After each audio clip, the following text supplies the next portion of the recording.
आइए देखते हैं चौथा चैप्टर जीव विज्ञान। क्राउन बुक का जीव विज्ञान देखते हैं। जीव विज्ञान का परिचय।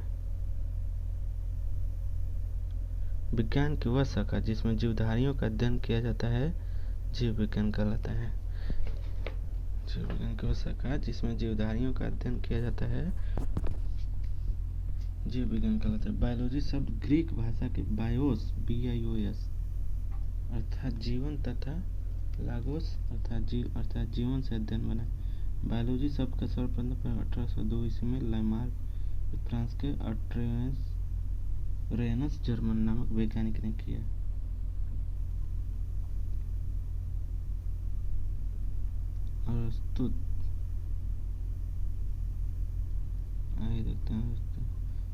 अरस्तु को जीव विज्ञान का जनक फादर ऑफ बायोलॉजी कहा जाता है। जीव विज्ञान के भाग इसके दो प्रमुख भाग हैं। जीव विज्ञान के दो भाग हैं, एक है जंतु विज्ञान, एक है वनस्पति विज्ञान। वनस्पति विज्ञान पेड़ पौधों का अध्ययन जिसे थियोफ्रेस्टस। वनस्पति विज्ञान के जनक कौन है? तो थियोफ्रेस्टस। और जंतु विज्ञान में जंतुओं का अध्ययन जिसे का जनक अरस्तु। जंतु विज्ञान का अरस्तु और पर्यावरण जिसे वनस्पति का थियोफ्रेस्टस। जीव विज्ञान के संग प्रमुख शाखाओं के जनक। जीव विज्ञान के जनक अरस्तु, जंतु विज्ञान का अरस्तु, वनस्पति विज्ञान थियोफ्रेस्टस यहाँ पढ़ाते हैं। वर्गीकी का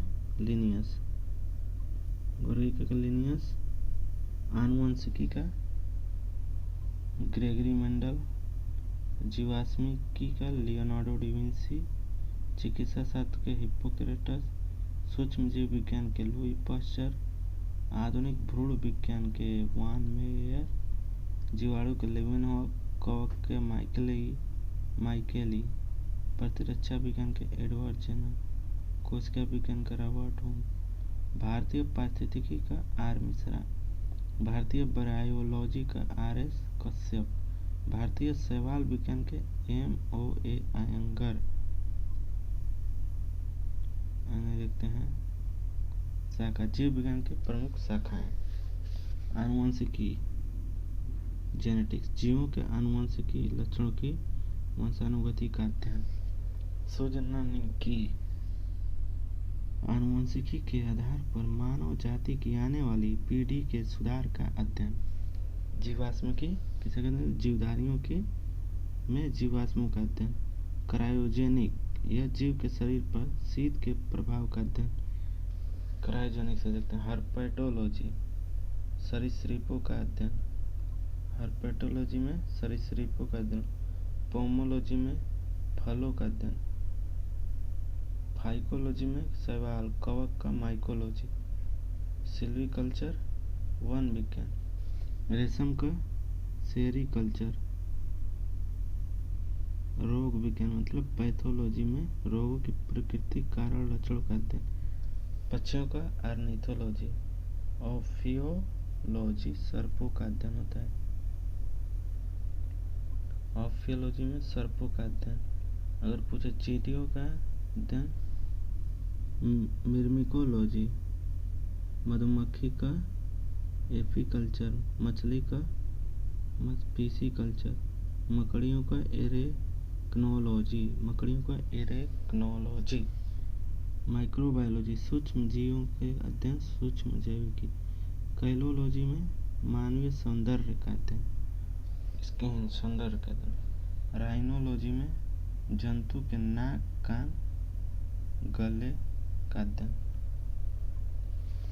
जीवधारियों का वर्गीकरण। जीव विज्ञानियों ने जीवों की पहचान, नामकरण अर्थात वर्गीकरण की तकनीक विकसित की है। जीवों को उनके गुणों, जनन, स्वभाव, भोज, स्वभाव आदि के आधार पर बांटा गया है।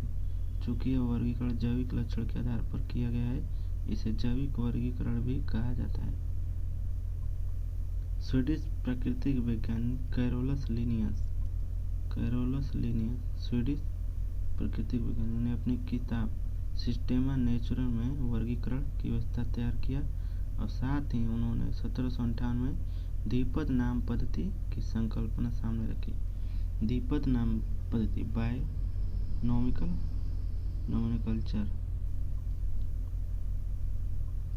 द्विपद नाम पद्धति, इस पद्धति के अनुसार प्रत्येक जीव के नाम में दो शब्द होते हैं। पहला शब्द है वंश, जेनेरिक नाम जो उसके संबंधित रूपों से साझा होता है, और दूसरा नाम जाति पद।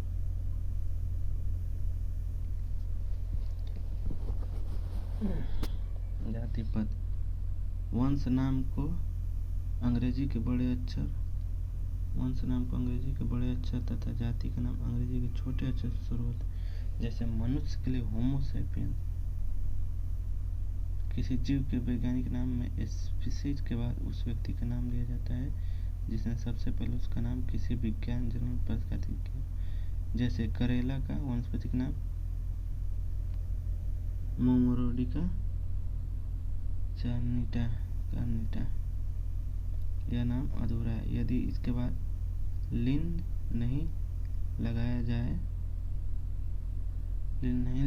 अंतः करेला को इस प्रकार लिखा जाएगा मोमोरोडिका कार्निटा लिन। इसका अभिप्राय है कि लिनियस ने सर्वप्रथम इसका विवरण प्रकाशित किया था। मनुष्य का वैज्ञानिक नाम क्या होता है तो होमो सैपियंस। गाय का बोस इंडिकस, बिल्ली का फेलिस डोमेस्टिका, कुत्ता का कैंस फैमिलिस, मेंढक का राना टिग्राना, बाघ का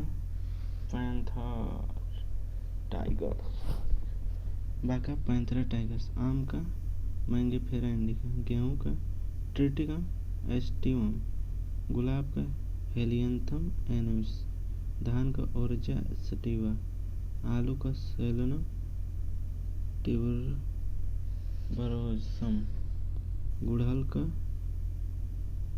रोसासिनेंसिस, नीम का आजादी राजता इंडिका, सरसों का ब्रासिका कैम्पेस्ट्रीज, इमली का टमारिंडस इंडिका। टैक्सोनॉमी कोटि सभी वर्गों का मूल इकाइयों का क्रमबद्ध वर्ग होता है, इसे टैक्सोनॉमी कोटि कहा जाता है। सभी कोटियां एक साथ मिलकर टैक्सोनॉमी पदानुक्रम बनाती है। किंगडम, सभी को किंगडम, इसे डिवीजन फैलम विभाजित किया गया। वर्ग, आर्डर, कुटुंब, जीनस, जाति। टैक्सोनॉमी जीवधारियों का 5 वर्गीकरण विटकर ने 1969 में दी किंगडम वर्गीकरण में 5 किंगडम के विटकर के 5 जगत हैं। मोनेरा, प्रोटिस्टा, कवक, प्लांटी, एनिमोलिया। पहला है मोनेरा। मोनेरा में सभी प्रोकैरियोटिक जीवों को रखा गया, जैसे बैक्टीरिया, एक्टिनोमाइसीट्स, प्रकाश संश्लेषी, साइनोबैक्टीरिया। इनमें केंद्रक एवं अन्य झिल्लीयुक्त अंग नहीं होते हैं। मोनेरा में केंद्रक एवं अन्य झिल्लीयुक्त नहीं होते हैं, लेकिन अधिकांश मोनेरा के सदस्यों में कोशिकाभित्ति कठोर होती है। दूसरा है प्रोटिस्टा। इसमें ज़्यादातर एक कोशिकीय यूकेरियोट्स को रखा गया है। यह मुख्य रूप से स्वपोषी प्रकाश संश्लेषी जीव होते हैं।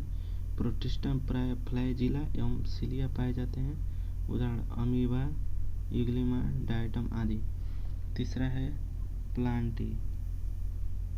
प्लांटी। इसमें सभी रंगीन बहुकोषीय प्रकाश संश्लेषी पौधे आते हैं। इस जगत में शैवाल, ब्रोफाइटर, टेरिडोफाइटर, जिम्नोपस, एंजियोस्पर्म का पुष्पीय पौधों को रखा गया। कवक, आइए देखते हैं कवक में फंगी। यूकेरियोटिक विषमपोषी, इनमें क्लोरोफिल का अभाव है। कवक एक कोशिकीय तथा बहुकोशिकीय मशरूम दोनों होते हैं। इनकी कोशिका भित्ति सेलुलोज की न होकर काइटिन का बनी होती है। कुछ कवक स्वजीव के रूप में शैवाल से मिलकर लाइकेन बनाते हैं। 5वां देखते हैं एनीमेलिया लास्ट। इस जगत में विषमपोषी यूकेरियोट्स को रखा गया। ये बहुकोशिकीय होते हैं। इनकी कोशिका में कोशिका